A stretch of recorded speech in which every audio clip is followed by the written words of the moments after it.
Olá, tudo bem? Bom dia, boa tarde, boa noite. Estamos aqui de novo com a professora Gra Pellegrini, direto de Chapecó.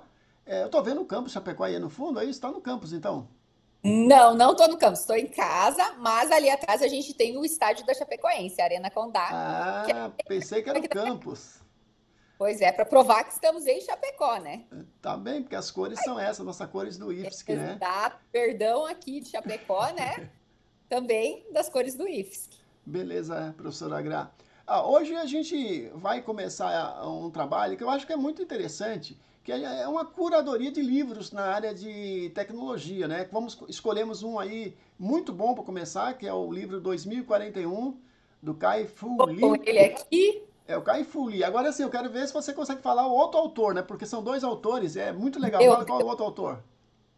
Shen Qiufan. Ah, Não ok. sei se é assim que pronuncia, gente, esses nomes são realmente bem complexos, né? Sim, mas eu acho muito legal o que aconteceu nesse livro aí. Eu vou até contar aqui para vocês. Aí a professora Gra vai fazer uma apresentação. Mas olha só que interessante. O Kai-Fu Lee, ele foi CEO das maiores empresas de tecnologia ao longo dos últimos 40 anos. Pode botar aí a Google, pode botar a Microsoft, pode botar aí todas que você pensar aí, essas grandes, ele estava lá. Né? E na China e nos Estados Unidos. E ele escreveu também esse livro aqui, ó, algum tempo atrás, ó. Isso aqui, ó, que é Inteligência Artificial, né?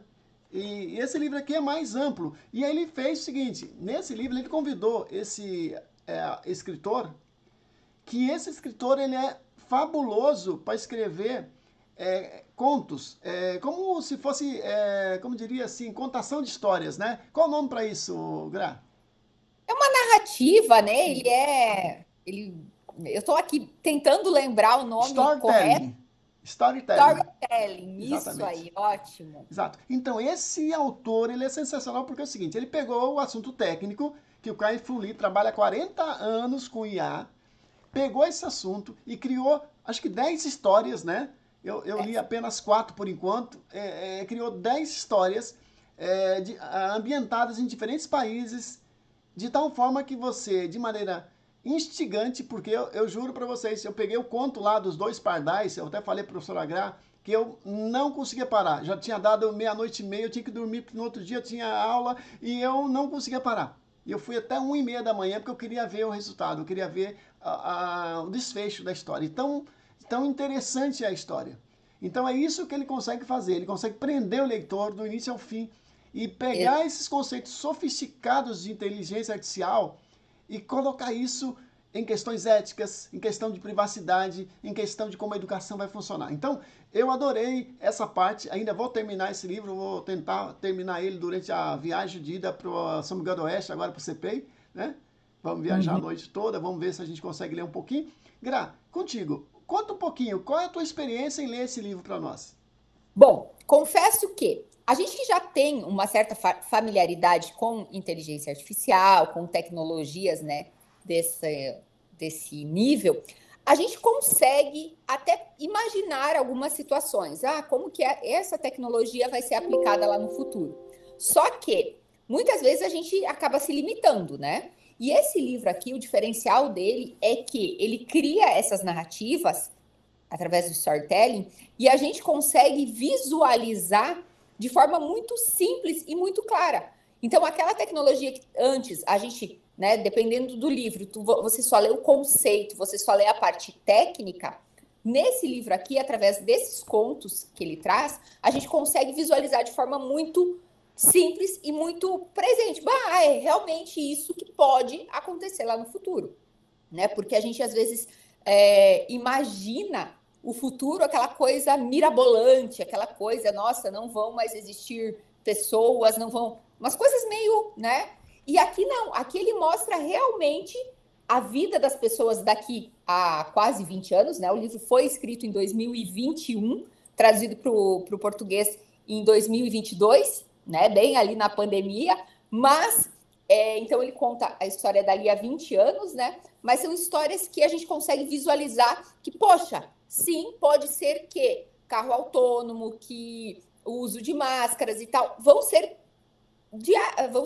rotina no nosso dia a dia, vão ser coisas comuns no nosso dia a dia. Então eu gostei bastante. E confesso que a minha história preferida eu gostei muito da primeira. Talvez porque eu estava iniciando o livro e quando eu comprei ele, né, eu não imaginei, na verdade, não me atentei muito, né, a que seriam através de contos e tal. E eu confesso que na primeira eu fiquei muito surpreendida, porque eu falei, nossa, que legal ler esse livro, né? Porque tem alguns livros realmente que na área técnica a gente acha um pouco chato de ler, poxa, é aquela coisa meio cansativa. Mas aí quando eu fui lendo esse daqui através de histórias, eu falei, meu, que legal.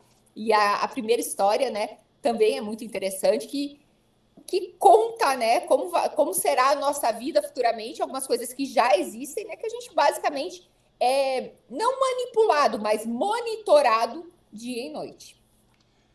Perfeito, professora Gra. Uma pergunta assim, de todos esses contos que você leu, qual foi o que mais te impactou positivamente? Eu gostei muito do primeiro. Daí eu não sei se é porque foi o primeiro e eu fiquei surpresa com, nossa, é uma historinha, é uma coisa legal. O dos pardais achei legal, mas não me chamou tanta atenção. Mas aí eu te repito, eu não sei se o primeiro, né, a primeira história lá, que é do o elefante dourado, né, que é a parte do seguro, enfim, me chamou tanta atenção. E na época, eu estava fazendo o curso de futurismo, a certificação em futurismo, e a gente pegou para projetar o futuro de uma corretora de seguros. Então eu estava meio influenciada ali, né, pela história e tal. Então acho que juntando, né, o fato de ser a primeira história que eu li e esse fato de eu estar fazendo um trabalho com corretoras de seguro, eu acho que foi a que mais me prendeu. Mas tem outras muito legais. Falei para ti, né, do motorista abençoado, né, que eu gosto muito, sou uma fã aí de carros autônomos, né? Acho que é uma tecnologia que tem que dar certo. Gostei por esse motivo, né? Pude visualizar algumas coisas, eles poderiam realmente fazer assim e tal. Então, gostei de todas. Dos dois pardais também gostei, né? Dos meninos. A parte de máscara lá, a segunda, os deuses por trás das máscaras. Como são as coisas, né? Do deepfake, né? Vou fazer uma proposta para você então, professora Gra. Vamos fazer o seguinte, você fala um pouquinho da primeira história, a gente faz alguns comentários e depois a gente faz os dois pardais para não cansar quem estiver assistindo, porque o objetivo nosso é o que é? Incentivar as pessoas a fazer essa leitura, né? É um livro que não custa tanto e acho que ele entrega muito pelo que ele custa.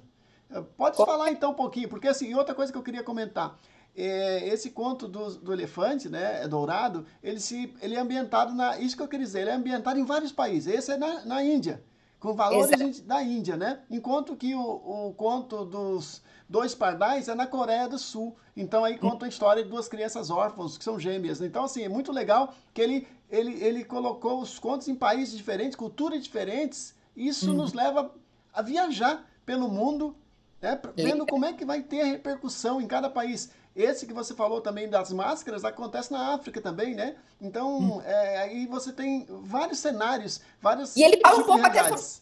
cultura, né? Um livro é de tecnologia, mas é super amplo, porque a gente começa, poxa, lá eles fazem isso, não sabia, né? Algumas coisas bem interessantes. Acho que é um livro bem completo. Sim, conta para Então, nós vamos então lá. um pouquinho desse primeiro. Vamos falar. Já faz um tempinho, né, que eu li, mas enfim. O que esse livro conta? Ele conta a história de uma adolescente, né? A história se passa, né, na casa de uma guria adolescente e ela tem rede social, ela tem, né, como qualquer adolescente, né? E os pais dela, eles adotam um novo seguro, né? Por quê? Porque lá, para questão médica, questão de tudo, você precisa ter um seguro. É lá na Índia. E os pais dela adotam esse novo seguro, só que o seguro, ele baixa ou sobe de valor de acordo com o que você faz. E como que, hoje em dia, as tecnologias, como que hoje em dia, por exemplo, né, o Zuckerberg lá do Facebook, ele sabe o que eu estou fazendo, ele sabe o que eu estou procurando, né? Eu posso autorizar, né, permitir a localização aqui do meu celular e, né, essas big techs vão saber exatamente onde eu estou. Então, baseado nisso, essa seguradora, ela vai estipular o preço do seguro. E seguro lá em 2041, enfim, está sendo uma coisa cara, mas indispensável. E essa família, ela adota esse seguro, né? E ela quer, né? A mãe sugere que a filha libere ali o acesso às redes sociais para a seguradora ter visão do que ela está curtindo, do que ela está fazendo, para poder baixar o seguro. E daí essa adolescente, ela começa a curtir algumas fotos de um amigo dela que é de outra casta, né? Lá na Índia eles têm castas e tal, e ele é de outra casta. E ela começa a se interessar, começa a gostar, né, desse menino de outra casta, que era considerado uma casta de pessoas talvez meio, não perigosas, mas assim, não é uma casta de um nível social, de um padrão de vida tão legal. E a seguradora, percebendo que ela está curtindo as fotos, que ela fica mais tempo olhando as fotos desse menino e tal, começa a subir o preço do seguro. E daí os pais dela, né? O pai dela, meu Deus, por que subiu o preço do seguro, né? Por que aconteceu? E aí a mãe dela começa a investigar, né? Tipo, o que está acontecendo? Enfim. E aí ela começa, um belo dia lá, ela resolve sair para conversar, enfim, entrar, né? Ter um date, vamos falar assim, com esse menino. E aí ele explica, né, a questão da casta dele e tal, que muitas pessoas não querem se aproximar dele em função até desse seguro e tal. E quando ela sai para ir, né, encontrar esse menino, eles vão num local mais de periferia, algo assim, o preço do seguro aumenta automaticamente. Por quê? Porque ela está em um local de risco, né? Então, a seguradora, ela acaba monitorando, ela acaba não te manipulando, mas assim, ela acaba te vigiando, e isso reflete no preço do teu seguro. E, em contrapartida, o lado bom daí, né, disso, é que assim, poxa, se eu estou indo para um lugar meio arriscado, eu recebo um aviso, olha, esse lugar não é um lugar tão seguro, né? E pensando isso nos dias de hoje, muitas vezes, hoje em dia a gente coloca ali no Waze, ele dá uma direção para a gente ir. Poxa, se tivesse algo assim, poderia até nos avisar, não vai por ali, que ali não é seguro. Olha, não tenha cuidado com isso daqui, que isso daqui não é tão seguro. Enfim, e essa seguradora, ele usa através disso, através de toda essa tecnologia, para monitorar a questão de preços, de custo, né, que essa família vai ter. Então, claro, acontece toda a questão aí de pensamento, né? Poxa, até que ponto eu permito que uma seguradora me vigie por completa somente para conseguir o benefício de reduzir o custo? Então, tem impactos, né? Mas, de certa forma, a seguradora ela está te monitorando. Se você faz exercício físico, baixa teu preço. Se você come regularmente coisas saudáveis e tal, baixa teu preço. Se você está comprando um monte de porcaria no supermercado, aumenta. Então, é uma forma da gente pensar. E aí, né, entrando um pouquinho lá com o trabalho que eu fiz no curso lá de futurismo, as seguradoras, elas passam de aquele seguro só vai ser acionado quando der algo ruim, para o seguro ajuda a manter uma qualidade de vida ou a manter uma vida que não seja muito perigosa, vamos pensar assim, né? Que seja menos arriscada, enfim, e até motivando, de certa forma, as pessoas a terem hábitos mais saudáveis e não se arriscarem tanto em alguns, né? Vou naquele lugar ali que eu sei que é um lugar perigoso. Mas, enfim, não se arriscando tanto. E ela controla isso através do valor que as pessoas pagariam aí pelo seguro, né? Eu achei muito legal essa história. Professora Grau, o interessante também é que ao final de cada conto, né? Porque o Kai-Fu Lee que ele fez? Ele foi lá e apresentou os cenários possíveis para o seu colega, né? O autor ali, que a gente não sabe o nome direito, né? Sheng, Dr. Sheng, vamos chamar ele Dr. Sheng para ficar bonito. E aí, ao final, ele faz sempre um resuminho mostrando, né, o que ele quis contar para evitar que as pessoas não conseguissem interpretar, porque a história é uma história baseada em informações reais, né? E o que acontece? No final ele fala que isso tem a ver com o quê? A privacidade. O quanto está disposto a abrir mão da tua privacidade para ter algum ganho financeiro numa redução de preço seguro. E hoje, quando você vai contratar um seguro de carro, por exemplo, o que acontece? Eles querem saber se você tem antecedente de batida, de sinistro. Por quê? Porque aí o seguro é mais caro. Então, isso aí, hoje, de maneira muito assim simples, já existe um pouquinho isso. O histórico é. Então, a tendência realmente... hoje, a gente não paga mais pelo plano de saúde quando é mais velho? Sim, Exatamente, porque é né? algo que eles monitoram, né? Ah, poxa, tem mais risco da Sim, seguradora sim, ter sim. que pagar Sim, mais. sim. Sim. E se você tem uma doença já pré-existente, eles também não podem cobrar mais? Claro que pode. Então, assim, é isso aí, eu acho que é muito verossímil essa história, né? Com certeza, com Sim. certeza. E é legal que ela aborda também essa questão das castas, né? Que é uma coisa muito diferente para nós, né? É, Sim, a China é muito complexo, né? Ele tem muitas castas, muitas divindades, né? Muitas línguas dentro do país. Então, é uma cultura incrivelmente diferente da nossa. uhum, exatamente, exatamente.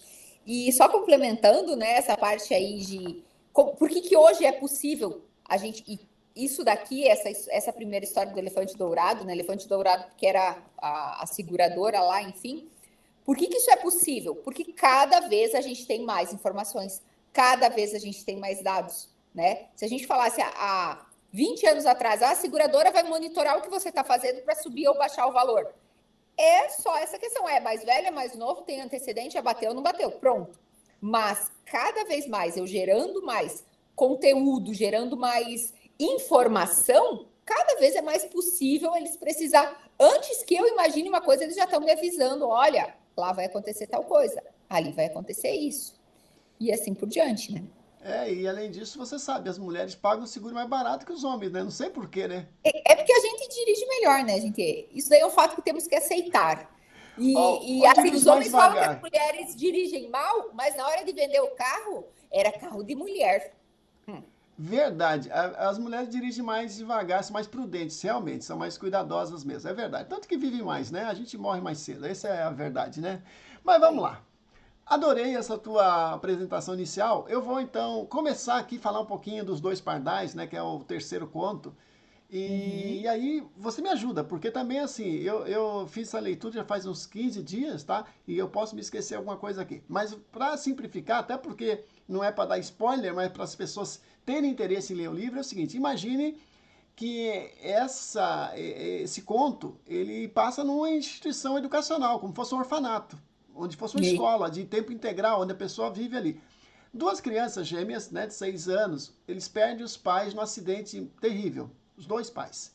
E eles são levados para esse orfanato. E lá eles recebem, tá, amigos virtuais. Então eles são escaneados, eles recebem uma pulseira, né, uma biofita no pulso. Eu estou aqui com aberto aqui essa parte aqui que eu achei muito legal e um par de óculos inteligentes. Onde eles acionando, eles têm aquela realidade aumentada, né, de ver o mundo. E cada um recebeu um personagem. E por meio do histórico deles, que foi compartilhado, teve uma coisa muito interessante. Apesar de serem gêmeos, são personalidades totalmente diferentes. Então, um tem um comportamento, outro tem outro. Então, o que aconteceu? Os seus assistentes de IA são diferentes. E eles sabendo. Porque é o seguinte: lá na China hoje já tem algo que parece assustador para algumas pessoas, mas eles estão usando em grande escala. As crianças nas escolas, eles recebem um. Como chama isso mesmo? A Mulher Maravilha tem, é uma tipo uma tiara. tiara. Uma tiara, exatamente. Uma tiara que tem cores. Então a cor branca diz uma coisa, azul é porque ele não está concentrado. Então branco ou azul. Então o professor tem no monitor dele um monitoramento de cada aluno em tempo real, se ele está concentrado ou não no assunto. E por meio de ondas cerebrais. Já está sendo usado. Que E, legal. e aí o Kai Fu Lee, ele explora esse tipo de situação, porque quando ele coloca a biofita, ele analisa os dados ali é, emocionais dele também, pulsação, né? Por que aquela história? Quando você gosta mesmo de uma coisa, o coração às vezes acelera ou desacelera. Então a tua empolgação, às vezes uma pessoa gosta mais de matemática, fica muito empolgado, e outra gosta mais de história. Nós somos diferentes. E Então, monitorar isso, né? Saber, porque às vezes a sim, criança não sabe explicar, eu gosto mais disso, eu é, gosto menos daquilo. Mas o corpo dela o vai corpo conseguir. fala, né, por meio das pulsações, né, assim, da alegria, da pupila, dilatação da pupila, tudo. Então esse assistente A, ele observa, ele compreende como ele se sente, lembrando que é 20 anos à frente, 2041 esse cenário, então tem muita coisa ainda para evoluir, mas nada que não seja verossímil que ele coloca ali. E a partir disso, veja, ele sempre começa com tecnologias que já existem e vai dizendo, isso aqui pode evoluir para isso. Então ele não está fazendo especulação. Como eu falei, já existe na China algo desse sentido. Então, a questão é que isso vai ser aprimorado a tal ponto que as crianças vão ter seu assistente de IA. E, aliás, eu vou dar um spoiler do livro A Próxima Onda, do Mustafa Suleyman, que fala o seguinte, que daqui 5 a 10 anos, cada pessoa vai ter o seu assistente de IA, customizado para ser um grande orientador. Sim, e de certa forma, cada um tem um assistente, né? Não, mas aí que está a diferença. A diferença mas é o vai seguinte, ser personalizado. Aqui exatamente, porque é o seguinte, as redes sociais nos conhecem bem, porque eles têm os algoritmos, cada vez que a gente clica, eles sabem. Mas dada informação, nós não sabemos. Muitas vezes, eles sabem mais sobre a gente, sobre nossas preferências, do que nós mesmos. Eu estou dizendo o seguinte, que esse assistente, na verdade, ele já faz um pouco isso, ele já recomenda um filme no Netflix, ele já recomenda uma postagem para nós, não é isso? Quando a gente já faz um pouquinho. Mas imagina isso aí em grande escala, onde ele vai conhecer nossa personalidade e vai dizer assim, olha, eu tenho interesse em aprender, sei lá, Python. Ele vai começar um programa de orientação de Python para mim. Então, para eu evoluir gradativamente. Então, ele fez isso com as crianças. Então, ele mostra como essa escola do futuro seria onde cada criança tivesse um assistente e tivesse uma educação personalizada. Então, se ele tem dificuldades, por exemplo, em relacionamento, um deles é mais introspectivo, ele vai criando situações para que essa criança possa devagarzinho e saindo da sua casca, né? Conseguindo interagir mais com o mundo à sua volta, né? De tal forma que essa introspecção não seja uma limitação para ela no futuro ter uma vida plena e feliz.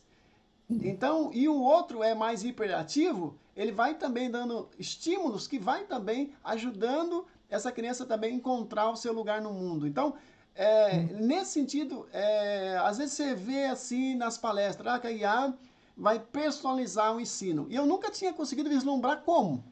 Como é que vai personalizar? De qual forma? Porque para isso eu teria que conhecer muito do estudante. Eles falam, cada aluno vai ter uma educação personalizada. Então, na sala de aula tem 25 alunos. Entendeu ou não entendeu? Eu também tinha dificuldade de entender isso. Mas a história, ela parece que é algo tão... É simples.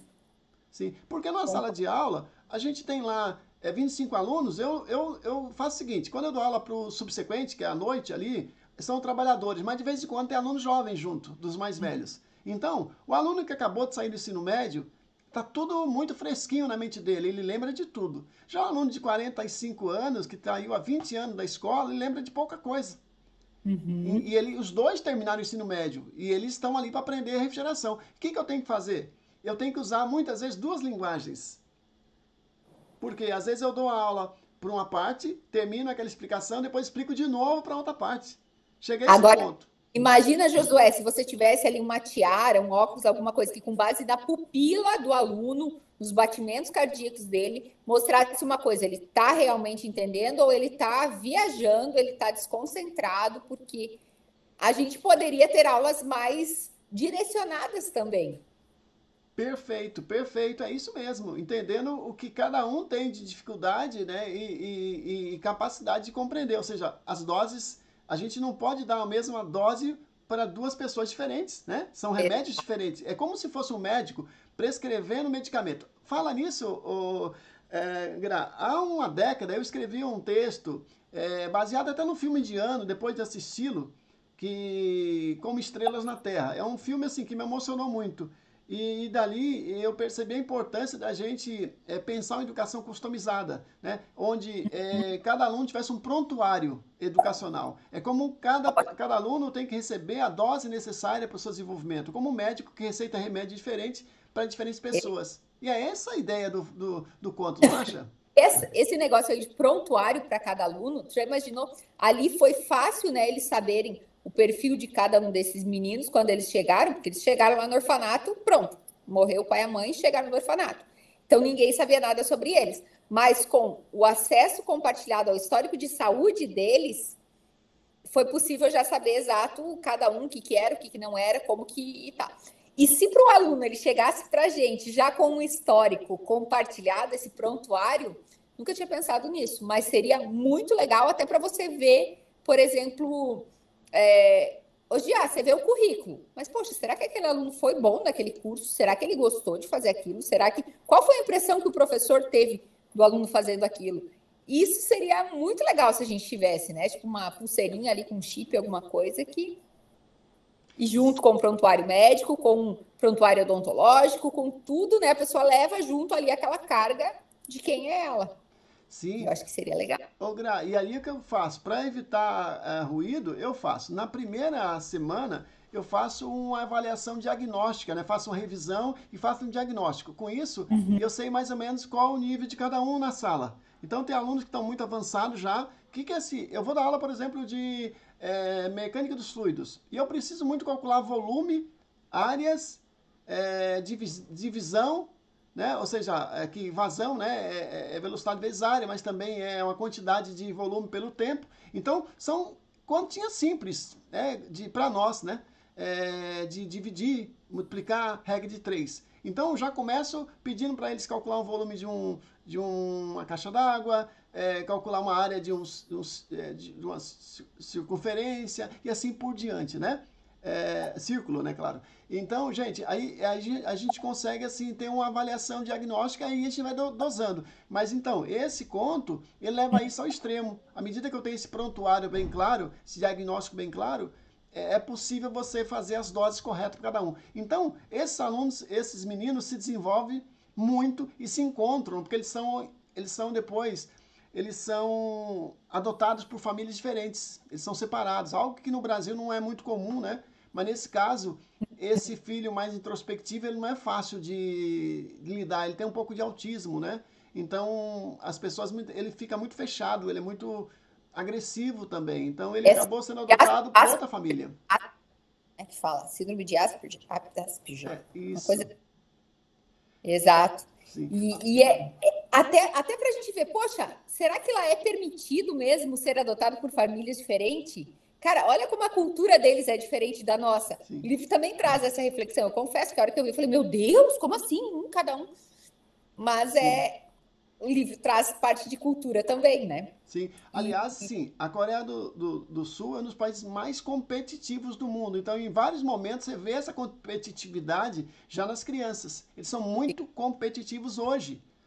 Uhum. E isso daqui isso são aparece. super competitivos, né? Aquele mais extrovertido, ele quer competir em tudo com o outro, né? E aí a deles é que vai mudar essa situação, né? Sim. Gra, a ligação ela tá falhando um pouquinho. Vamos fazer o seguinte de novo. Vamos desligar e entrar de novo, pode ser? Pode. Beleza. Vamos fazer a voz, né? Então, assim, vamos voltar ao ponto, né? Eu não tô te ouvindo. Oi? Oi. Ah, beleza. Tá me ouvindo? Beleza. Vamos voltar a esse ponto aqui anterior, né?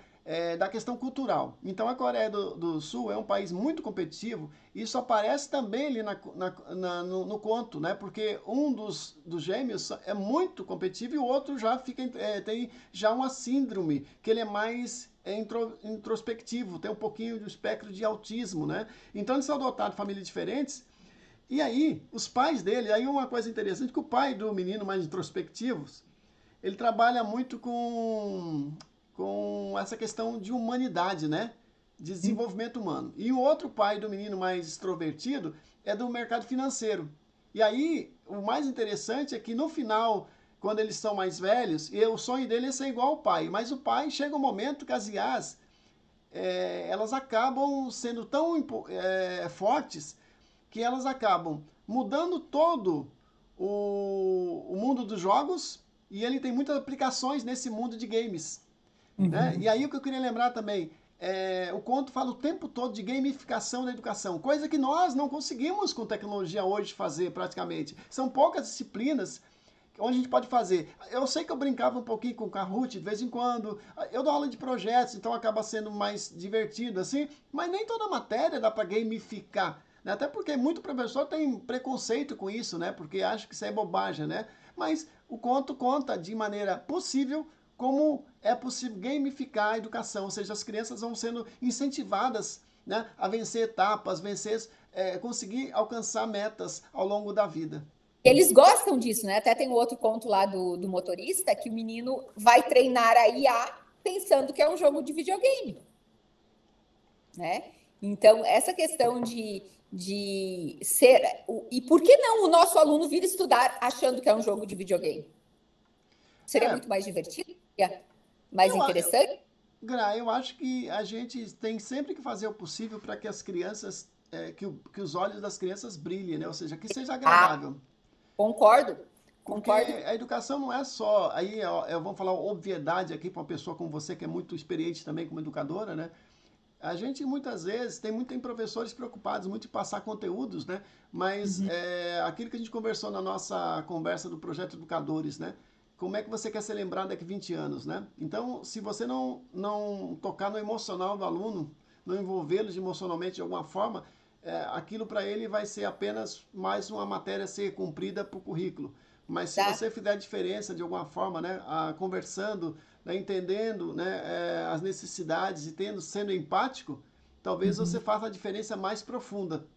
Com certeza, com certeza. E a gente vem, né, de uma educação aí, né, histórica, de que estudar, eu não gosto de estudar, eu gosto de ficar jogando.